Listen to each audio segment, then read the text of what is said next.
I'm going to solve the fifth question from Gauss's law chapter. Let me draw the figure for you first. So it is something like that. There is an infinitely long cable with a line charge density of lambda inside a cylindrical cable. Let me use this color, which looks like this. Where the inner radius is R1 and an outer radius is R2. So it's something like that. Okay, so let me draw the things in here. So this is thin, and the other one is R1 and R2. Okay, so we have a very thin, infinitely long cable inside another cable which has a cylindrical shape of an inner radius of R1 and outer radius of R2. And let me write down the property in here. So the outer one is a non-conducting cylindrical shell of volume charge density positive rho. So it's positively charged with volume charge density over rho. And that's the outer one. And the inner one is an infinitely long, positively charged cable with density, line charge density of plus lambda. Okay. Okay, so calculate the electric field, obviously as a function of R.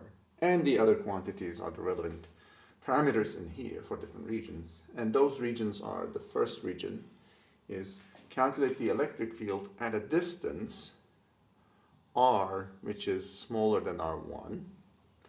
And you probably guessed the remaining ones. It is R between R1 and R2, and finally it's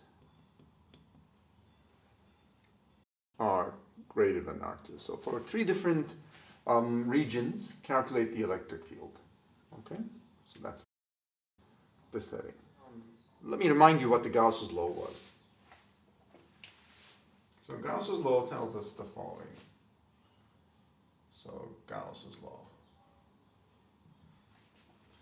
It says the integral, the closed surface integral of EdA just depends on the charge inside the constant. So it's Q enclosed over epsilon 0. And you remember our two-step procedure, right?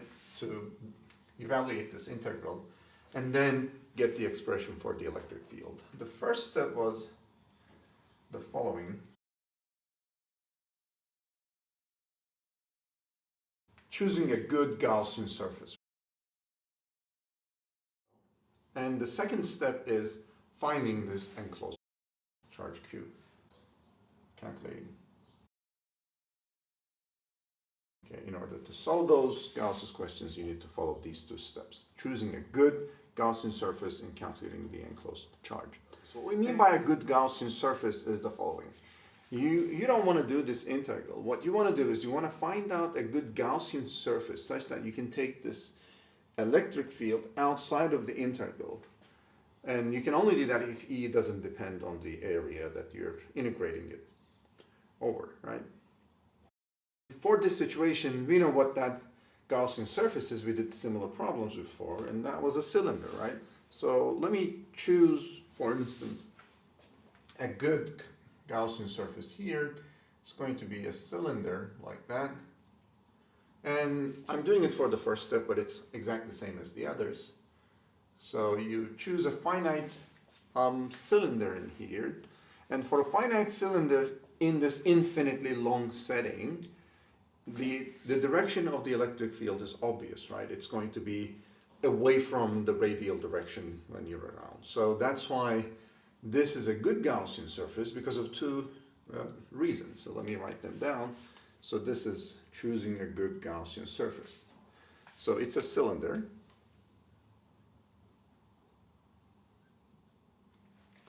And for the case of the cylinder, these two bottom and top surfaces, they do not contribute for this EDA integral because the electric field and the area vectors there are basically perpendicular to each other, right? You remember this is the direction of the area vector, which is normal to the surface.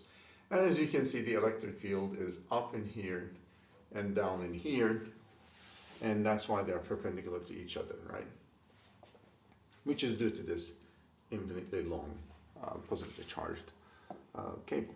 Okay, so therefore, a good Gaussian surface in this case is the cylinder, and the bottom and the top do not contribute,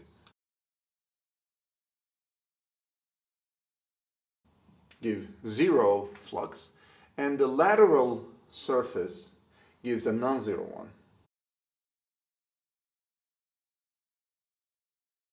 And for that, this integral becomes the following one. So let me use this color again. So it's going to be the EDA for the lateral one. And for the lateral surface, you can take E out of the integral. And you see that I didn't make a closed integral because I'm not taking bottom and the top surfaces. I'm not including them. This is a closed integral. It has to be included, all of them, but these guys do not contribute to the flux, and therefore I'm not including it. And obviously this is equal to flux, right? Okay, so you take E out of the integral, so this becomes E, the magnitude of that. We know the direction already. It's radial direction, so we will put it at the end for the direction of the electric field. And that's going to be dA for the lateral surface. I can write LS here if you like.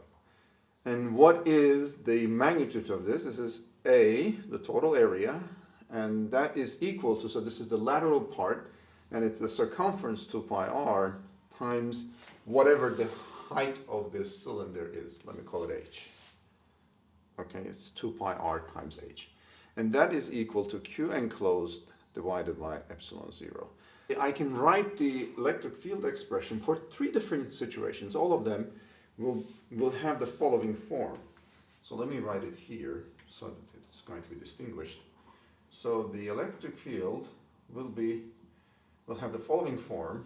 It is going to be, so I'm going to take this guy in the denominator here. So the electric field will be Q enclosed divided by this area multiplied by epsilon 0. 2 pi r times h, which is area in here, times the epsilon 0 term in here. And the area in here is the area, the lateral area of the Gaussian surface. So it's going to be 2 pi rh, and irrespective of these guys, okay? So that's why this is going to be same for part 1, part 2, and part 3, and it has a direction of r hat. So we already completed the first step, and now the second step is calculating Q enclosed for these 3 situations. So that's like the second part of the question, okay? So let's do that. So let's start with writing this for the first part. So for the first part, when R is less than R1, what is Q enclosed? So the aim of this second part of the question, so to speak, is, or second part of this 2-step procedure, is figuring out Q enclosed so that I can basically nail this thing out, right? So R smaller than R1, I only have, as you can see, when it's smaller than R1, it's not going to include the volume charge density. It's just going to be the line. And therefore, this is just going to include line, okay?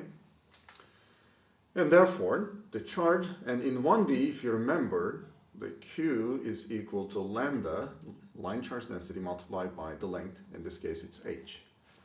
Okay, so Q enclosed here will be Q enclosed, will be simply this line lambda times h. And therefore, all of this expression is going to have the following form. E is equal to r hat, that's the direction, and it's going to be multiplied by Q enclosed, which is lambda times h, and I'm going to divide that to that 2 pi r. H times epsilon 0. And this should always happen, you know, the magnitude of the electric field should not depend on the thing that I'm choosing as the Gaussian surface. The final answer for this particular part is going to be, let me write it here, so in maybe the same color, but I'm going to box it. So it's going to be r hat, the direction, lambda divided by 2 pi epsilon 0 times r. Okay, so that's when r is smaller than r1. So that's part 1. And for part 2, so includes both the line charge density and the volume charge density due to this cylindrical guy, okay? And now the Gaussian surface is somewhere between, so this is the part where, let me write it down here.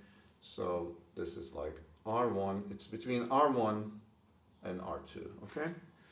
So that's why the Gaussian surface is going to be somewhere here. So it's somewhere between R1 and R2. So it's going to be exactly the same. Everything is same. But now the enclosed charge includes both lambda and rho. And how does that happen? It's basically the following. The first term, lambda times h, is exactly the same. So Q enclosed is equal to lambda times h. That doesn't change, okay? The additional charge come from the cylinder, right? And it only includes, so maybe I should draw it here. So it's the following. So you will have the following volume where the inner radius is R1 and the outer radius is R. Okay, R is again a random quantity. And it goes like that. So as you remember, in 3 dimensions, the volume, the total charge is equal to the volume charge density times V enclosed. The enclosed volume in this Gaussian integral, which is basically the Gaussian surface. So what is the volume of this Gaussian surface? This area, the enclosed area, if you like, multiply with the height of that, right? It's this area, it's this volume between these 2 cylinders, which is basically the cross-sectional area here, which I'm going to call A enclosed, multiplied by H, right? So that's V enclosed. Okay. And what is the enclosed area? It's the cross-section area between these 2 circles, and it is, this guy is pi, the outer one is r squared, minus pi, the inner one is r1 squared. So that's A enclosed. And that's why this expression will be lambda times h plus rho, which is given in the question to us. And remember, both of them are positive, so I'm keeping it like that. And volume, which is enclosed, which is inside this enclosed Gaussian surface, parentheses from these 2 guys, times r squared minus r1 squared, and I'm going to multiply that by h, right? Okay, so we're done. That's Q enclosed. So the only remaining thing is taking that and putting in this equation, which is a general equation, right? So the electric field expression will be the following. E is equal to r hat, so that's the direction, times Q enclosed, which is all of this, okay? So, and I'm going to take h parentheses here, lambda plus rho pi r squared minus r1 squared, okay? And all of them divided by the term in here, which is 2 pi r h times epsilon 0. And you see, again, the same cancellation happens as it did happen here. And the final expression will be, let me again write it here, the following. And let me even box it so that it will be seen more clearly, okay? And the final part is when r is bigger than r2, right? And let me do it here maybe, yeah. Maybe next to it. So that is the third part, right? When r is bigger than r2. For that case, again, it's the charge, the enclosed charge, Q enclosed, again, both includes lambda and rho. It both includes this thin cable as well as this the cylindrical shell, which is basically with an inner radius of R1 and an outer radius of R2. So it includes both. But the thing that's different in here is, you see, the charge that is inside was this area, right? The cross-section area multiplied by h. It depends on the volume. But when you're outside, let me draw it here for you with maybe a different color, yeah. Again, yeah, let me use this one. If you use this Gaussian surface, it includes the charges inside, but now lambda h is exactly the same. Okay, so you will see lambda times h is exactly the same. The three-dimensional one is rho pi. Okay, now this time it includes all of the charge that is inside here, and that depends on R2 squared minus R1 squared, right? That doesn't depend on what your Gaussian surface is, because even if your Gaussian surface is, you know, much bigger, it doesn't change the total charge inside, because it just depends on the total charge of this cylindrical shell as well as the cable. So that's why, and the difference between these two is pi times R2 squared minus R1 squared multiplied by h, of course. Okay, so this is basically Q enclosed. And the same cancellation is going to happen. So it's going to have exactly the same form, except that, so let me maybe use another color. So except that E will be, again, R head, and lambda is same, rho is same, pi is same. But this time it's not going to be R squared minus R1 squared. It's going to be R2 squared minus R1 squared, because that's what the enclosed charge is, right? So this is enclosed charge, right? Q enclosed. So this is Q enclosed. And again, it's all divided by the same term as we had here, 2 pi epsilon 0 r, because as we noted before, this form is completely independent of these three parts. Let me even box it. And that is basically the final thing that we had to do.